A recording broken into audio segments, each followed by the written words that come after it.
Ya ayuhan nas, inna khalaqnakum min dzakari wa untha wa ja'alnakum syu'uban wa qabaila lita'arafu inna akramakum 'indallahi atqakum. Wahai sekalian manusia, sungguh kami telah menciptakan kalian atau berjenis laki-laki maupun perempuan, dan kami jadikan kalian bersuku-suku dan berbangsa-bangsa. Untuk apa? Agar kalian saling mengenal, kalian saling memahami, kalian saling menghargai, kalian saling bertoleransi dalam kebenaran dan ketakwaan kepada Allah Subhanahu wa ta'ala. Karena sesungguhnya yang paling mulia di sisi kalian mereka yang paling bertakwa kepada Allah Jalla Jalaluhu Subhanahu wa ta'ala.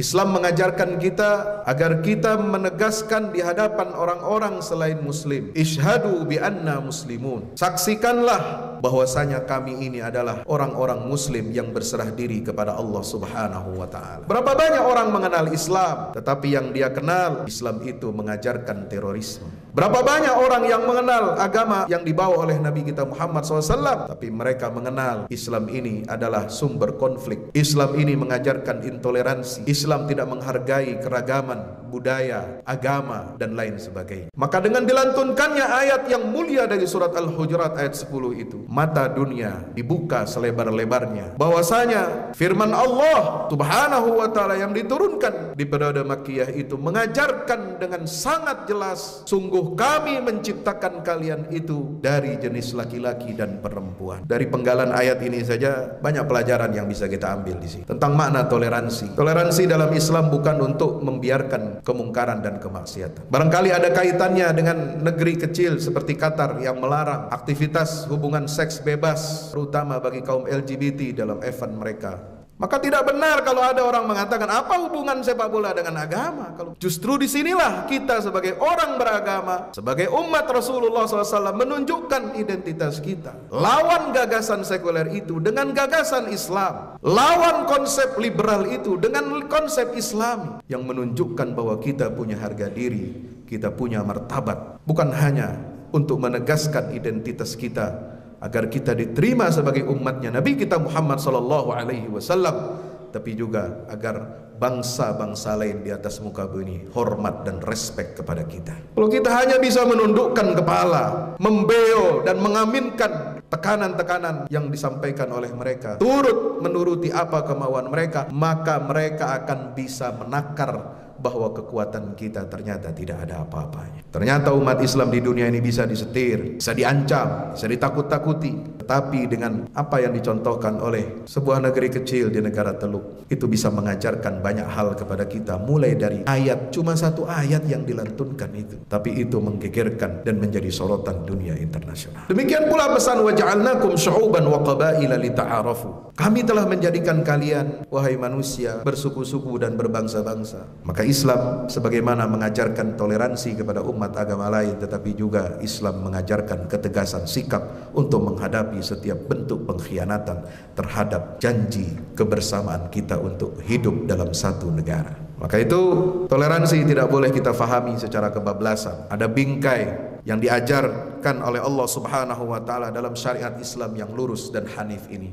Toleransi akan membawa kita kepada satu kehidupan yang damai, harmonis, yang rukun, tanpa kita menggadaikan akidah kita, tanpa kita melanggar prinsip-prinsip akidah kita. Itulah kebebasan beragama, toleransi yang diajarkan oleh Islam. Toleransi atau kebebasan beragama adalah kebebasan yang bersifat asasi yang dimiliki oleh setiap manusia. Kebebasan beragama di Indonesia ini dimaksudkan sebagai kebebasan untuk menganut atau memilih agama, bukan kebebasan untuk tidak beragama, bukan kebebasan untuk membuat tafsiran yang menyimpang dari pokok-pokok agama, bukan pula kebebasan untuk membuat aliran yang menyimpang dari pokok-pokok ajaran agama, bukan pula kebebasan untuk menghina dan melecehkan agama apapun di Republik ini. Ini kebebasan beragama yang benar sesuai dengan aturan syariat Islam. Dan tidak boleh kita menjadikan toleransi sebagai alat untuk membenarkan kemungkaran dan kemaksiatan sebagaimana LGBT. Sehingga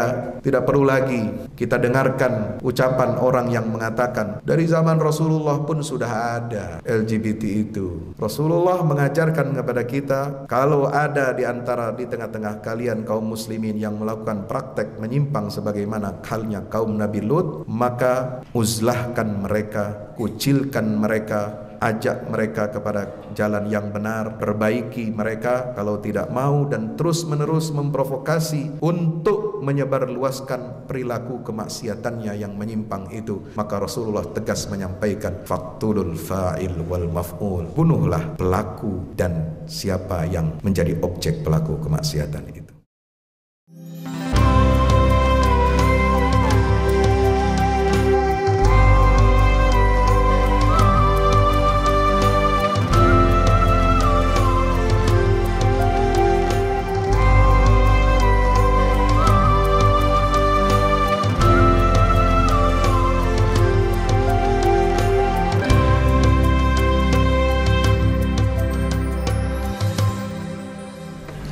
Innal hamdalillah nahmaduhu wa nasta'inuhu wa nastaghfiruhu wa nastahdihi wa na'udzu billahi min shururi anfusina wa min sayyiati a'malina. Innahu may yahdihillahu fala mudilla lahu wa may yudlil fala hadiya lahu. Asyhadu an la ilaha illallah wahdahu la syarika lahu wa asyhadu anna Muhammadan abdullahi wa rasuluhu la nabiyya ba'dah. Allahumma salli wa sallim wa barik alaihi wa ala alihi wa ashabihi wa man tabi'ahu ila yaumil qiyamah. Amma ba'du, fa ya ibadallah, usi nafsi wa iyyakum bitaqwallah. Ittaqullaha haqqa tuqatihi wa la tamutunna illa wa antum muslimun. Hadirin jamaah Jumat yang insyaallah mudah-mudahan kita semua senantiasa diberkahi dan dirahmati Allah Subhanahu wa taala. Bersyukur kehadirat Allah Subhanahu wa taala, marilah kita panjatkan dengan mengucapkan alhamdulillah. Segala puji hanya milik Allah, sebab semua karunia nikmat semua berasal dari Allah. Kita semua akan kembali kepada Allah, dan setiap tetes nikmat karunia yang Allah berikan kepada kita akan kita pertanggungjawabkan di hadapan Allah Subhanahu wa taala. Maka persiapkanlah diri kita masing-masing untuk satu perjumpaan dengan Allah Subhanahu wa taala. Faman kana yarju liqa Allah falyamal amalan salihan wala yusyrik biibadati rabbih ahada. Faman kana yarju liqa'a rabbih, kata Allah di dalam Al-Quran, siapa yang mengharapkan perjumpaannya dengan Tuhannya, maka hendaklah dia perbanyak amal salih dan tidak menyekutukan Allah Subhanahu wa ta'ala dengan satu apapun. Mari kita bersalawat salam kepada baginda Rasulullah Muhammad sallallahu alaihi wasallam.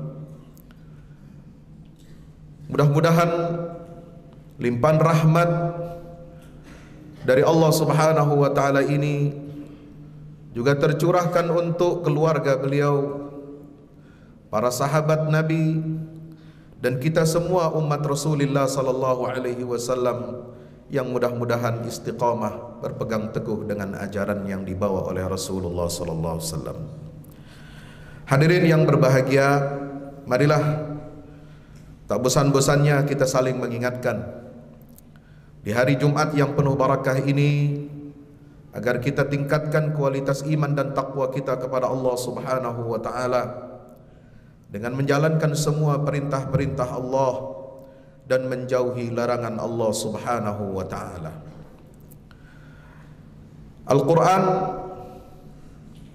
dalam ayat yang indah, sebagaimana dilantunkan dalam upacara pembukaan World Cup 2022 yang diselenggarakan saat ini di Qatar, menyatakan, ya ayuhan nas, inna khalaqnakum min dzakari wa untha wa ja'alnakum syu'uban wa qabaila lita'arafu inna akramakum 'indallahi atqakum. Wahai sekalian manusia, sungguh kami telah menciptakan kalian dari laki-laki atau berjenis laki-laki maupun perempuan, dan kami jadikan kalian bersuku-suku dan berbangsa-bangsa. Untuk apa? Agar kalian saling mengenal, kalian saling memahami, kalian saling menghargai, kalian saling bertoleransi dalam kebenaran dan ketakwaan kepada Allah Subhanahu wa taala. Karena sesungguhnya yang paling mulia di sisi kalian, di antara kalian di sisi Allah Subhanahu wa taala, baik itu laki-laki maupun perempuan, baik itu bangsa Arab maupun bangsa Indonesia, apakah dia bangsa Amerika, bangsa Eropa, Jepang, China dan lain sebagainya, yang paling mulia di antara kalian di sisi Allah Subhanahu wa taala adalah mereka yang paling bertakwa kepada Allah Jalla Jalaluhu Subhanahu wa taala. Begitu syahdunya, begitu indahnya lantunan ayat ini disampaikan di tengah gegap gempita riuhnya pesta sepak bola dunia yang diselenggarakan pada tahun ini di Doha, Qatar. Kadang-kadang ada yang bertanya, apa hubungannya sepak bola dengan agama? Sepak bola ya sepak bola, tidak usah dikait-kaitkan dengan agama, tidak usah tampilkan simbol-simbol agama. Hadirin yang dimuliakan Allah Subhanahu wa taala, Islam mengajarkan kita agar kita menegaskan di hadapan orang-orang selain muslim, Ishhadu bi anna muslimun. Saksikanlah bahwasanya kami ini adalah orang-orang muslim yang berserah diri kepada Allah Subhanahu wa taala. Allah perintahkan kita untuk semua amal kita, perbuatan kita disaksikan oleh orang-orang di luar Islam sana, sebagai sarana untuk kita berdakwah kepada mereka, sebagai sarana kita untuk mengenalkan Islam kepada khalayak umat manusia yang belum mengenal hakikat Islam ini, atau mereka yang mengenal Islam tetapi dari gambaran yang buram, dari narasi yang buruk, dari stigma-stigma yang negatif, dan merusak gambaran Islam yang hakiki dan sesungguhnya. Berapa banyak orang mengenal Islam, tetapi yang dia kenal, Islam itu mengajarkan terorisme. Berapa banyak orang yang mengenal agama yang dibawa oleh Nabi kita Muhammad SAW, tapi mereka mengenal Islam ini adalah sumber konflik. Islam ini mengajarkan intoleransi. Islam tidak menghargai keragaman budaya, agama, dan lain sebagainya. Maka dengan dilantunkannya ayat yang mulia dari surat Al-Hujurat ayat 10 itu, mata dunia dibuka selebar-lebarnya, bahwasanya firman Allah Subhanahu wa ta'ala yang diturunkan di periode Makkiyah itu mengajarkan dengan sangat jelas, dengan khitab kepada seluruh umat manusia, wahai sekalian manusia, sungguh kami menciptakan kalian itu dari jenis laki-laki dan perempuan. Dari penggalan ayat ini saja,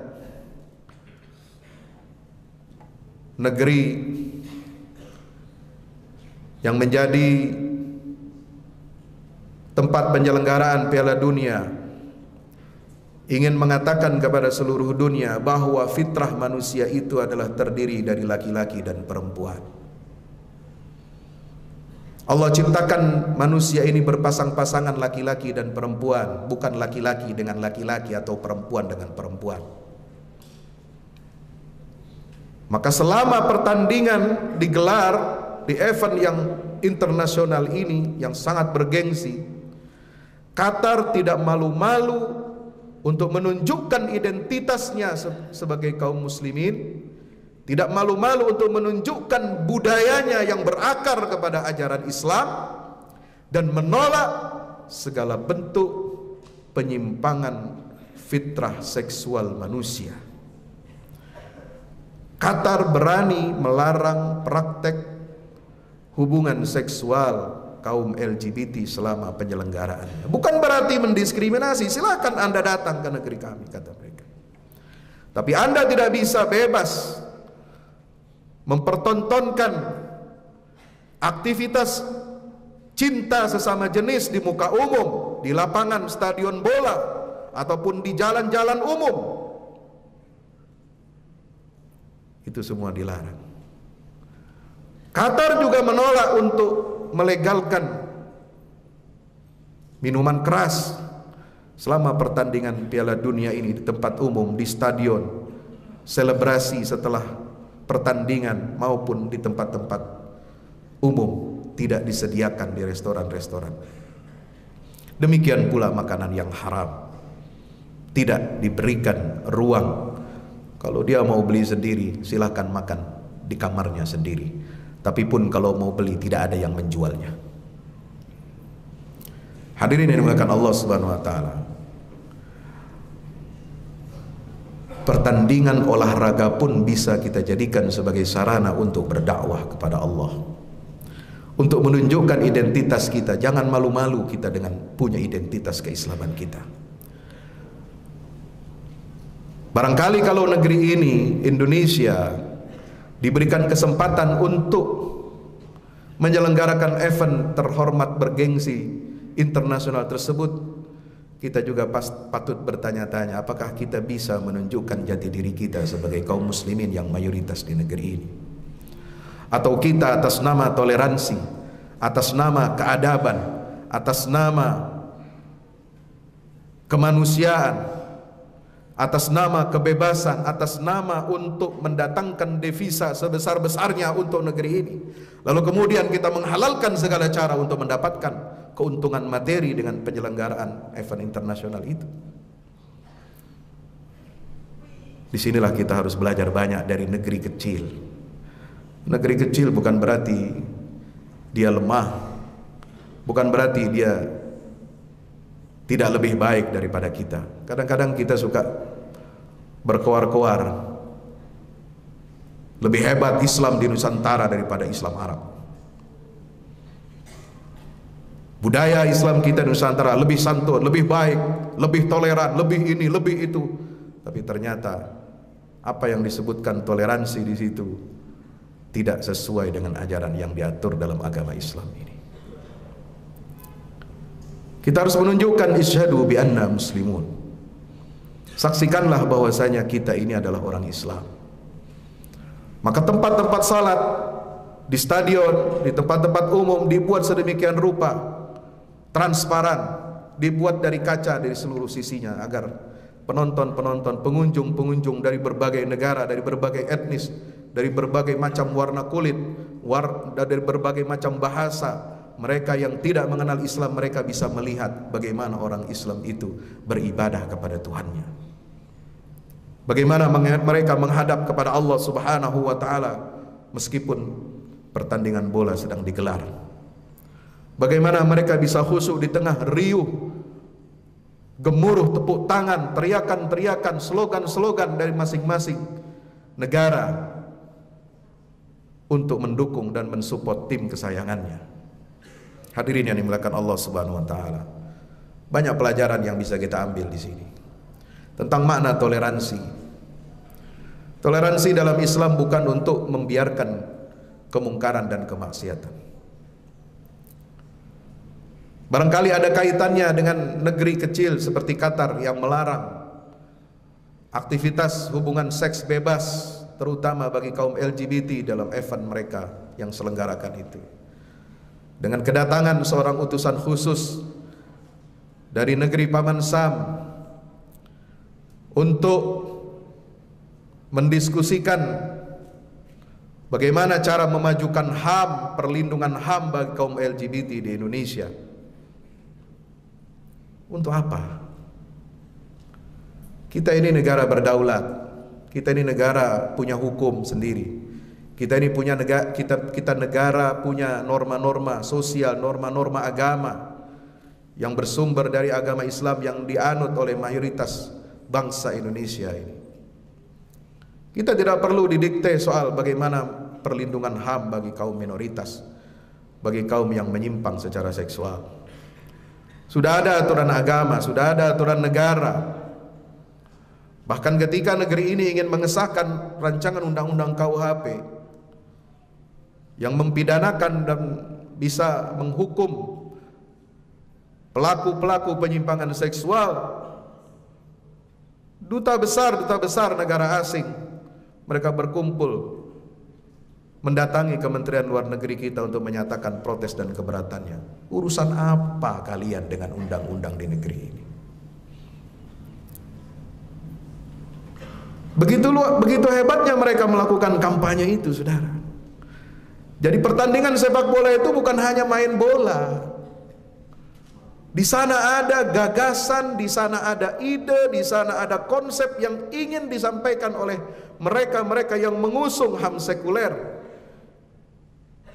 Ketika Qatar memutuskan untuk melarang aktivitas hubungan seksual bebas itu, terutama kaum LGBT, berapa banyak negara-negara peserta Piala Dunia di Qatar itu, mereka datang sengaja memprovokasi dengan pesawat, dengan liver pesawatnya itu yang mempropagandakan LGBT.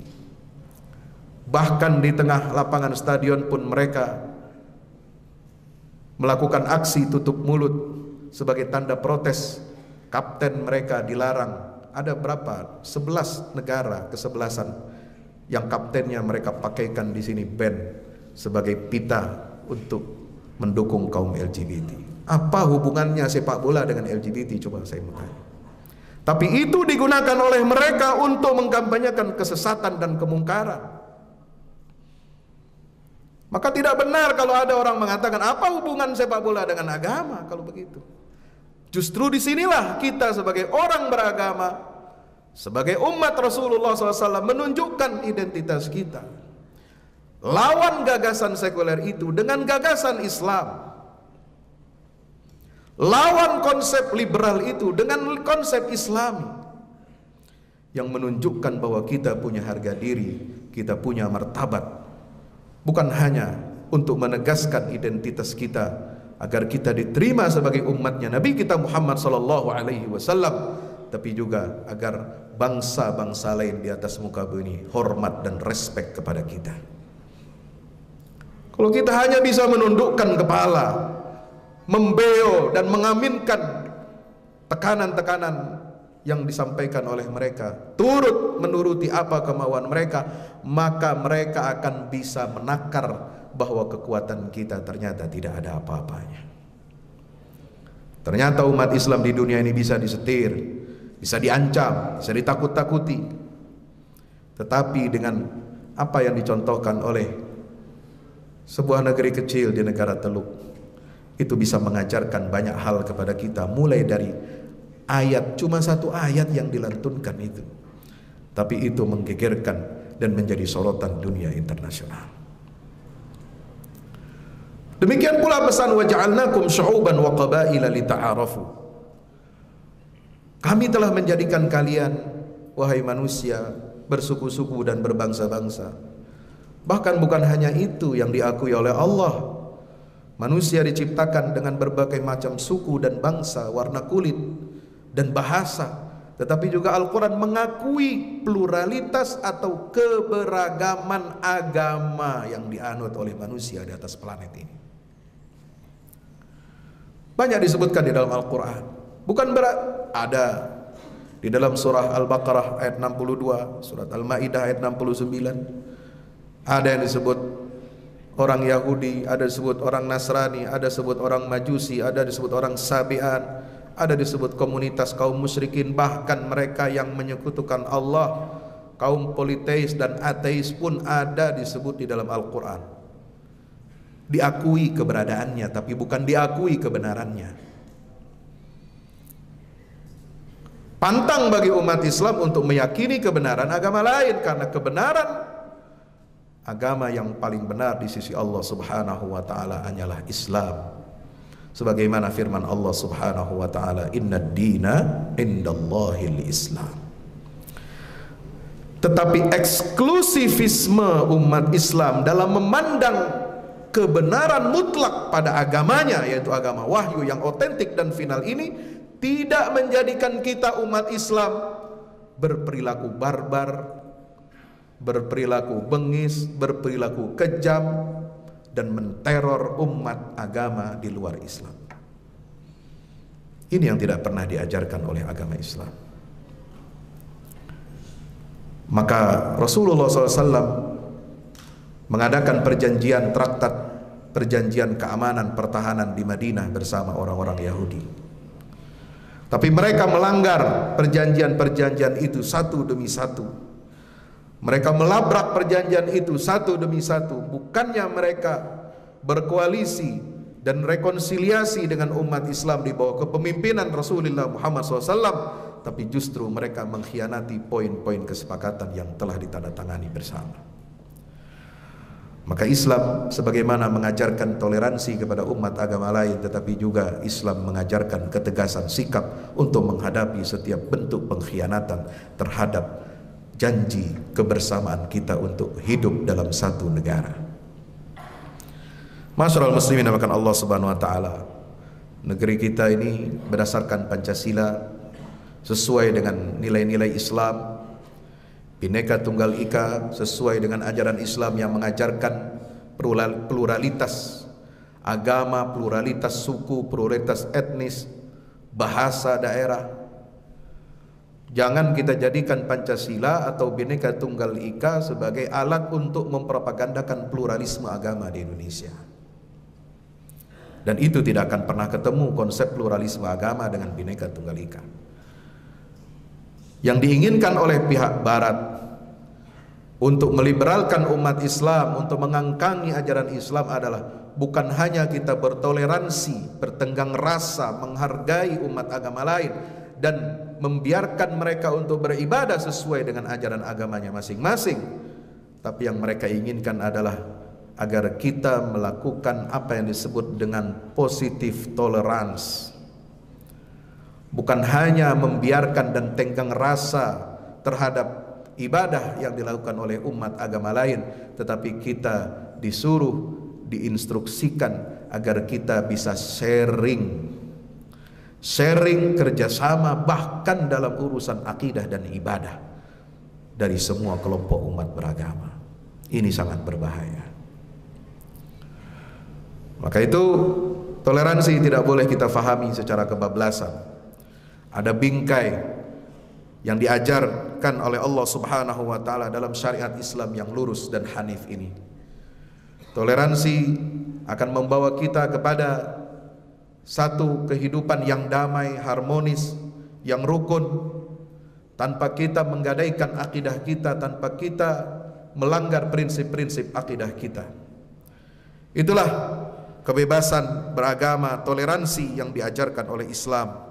Toleransi atau kebebasan beragama adalah kebebasan yang bersifat asasi yang dimiliki oleh setiap manusia, yang dalam pelaksanaannya pun kebebasan hak asasi manusia ini ada pembatasan-pembatasan sebagaimana yang diatur di dalam Undang-Undang Dasar Negara Republik Indonesia. Kebebasan beragama di Indonesia ini dimaksudkan sebagai kebebasan untuk menganut atau memilih agama, bukan kebebasan untuk tidak beragama, bukan kebebasan untuk membuat tafsiran yang menyimpang dari pokok-pokok agama, bukan pula kebebasan untuk membuat aliran yang menyimpang dari pokok-pokok ajaran agama, bukan pula kebebasan untuk menghina dan melecehkan agama apapun di Republik ini. Ini kebebasan beragama yang benar sesuai dengan aturan syariat Islam. Dan tidak boleh kita menjadikan toleransi sebagai alat untuk membenarkan kemungkaran dan kemaksiatan sebagaimana LGBT. Sehingga tidak perlu lagi kita dengarkan ucapan orang yang mengatakan dari zaman Rasulullah pun sudah ada LGBT itu. Lalu kemudian kalau di zaman Rasulullah sudah ada, terus apa Rasulullah membenarkan praktek itu? Tidak.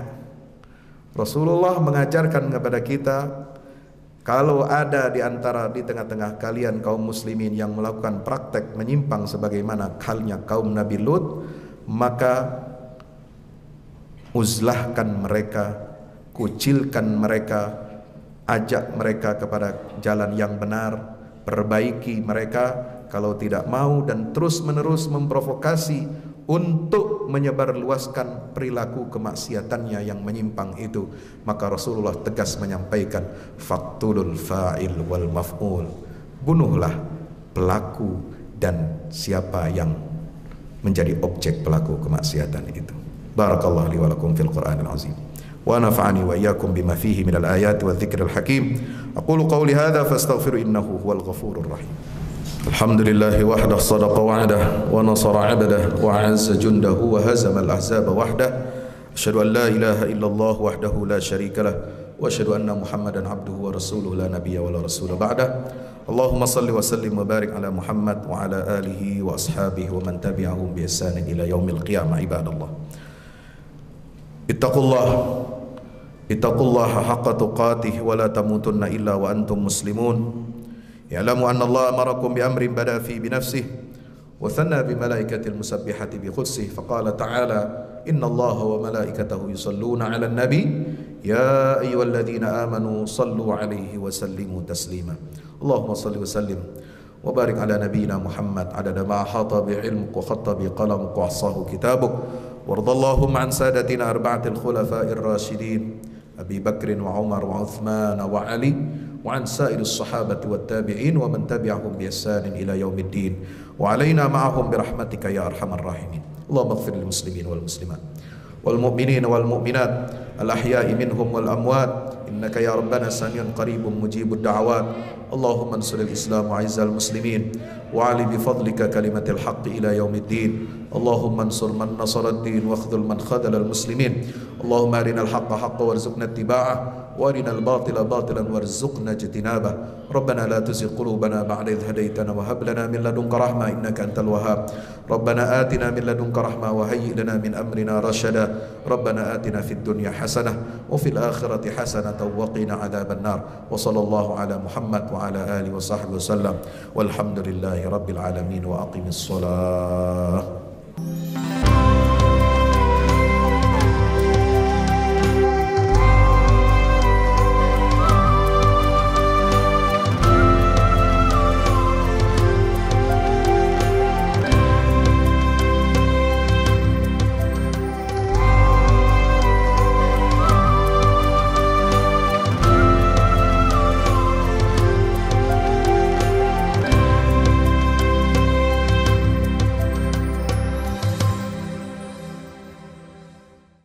Assalamualaikum warahmatullahi wabarakatuh. Alhamdulillah kita udah selesai pengecoran rooftop ya. Itu apa? Tangga buat ke bawah. Yang ini di atas buat toren 2 biji. Ini semua udah dikeliling tembok. Ya, ini untuk lantai paling atas buat futsal, buat jemuran, buat apa, tanaman hidroponik juga ntar insya Allah ya. Terus support ya teman-teman. Alhamdulillah terus selesai pengecorannya semuanya ya. Ini progres kita terbaru dan jadi buat olahraga, buat utilities ya, multiguna. Nah kita turun sini semua. Ini lantai 3. Ini untuk asrama ya, untuk kamar-kamar, dan nah di situ musola. Nanti di situ musola ya. Ini kamar-kamar dan musola buat santri-santri tahfiz kita, insya Allah.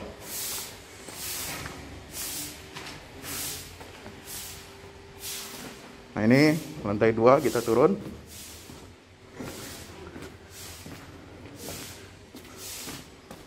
Ini untuk kelas-kelas, ya, kelas-kelas tahfidz, kelas-kelas tadabbur.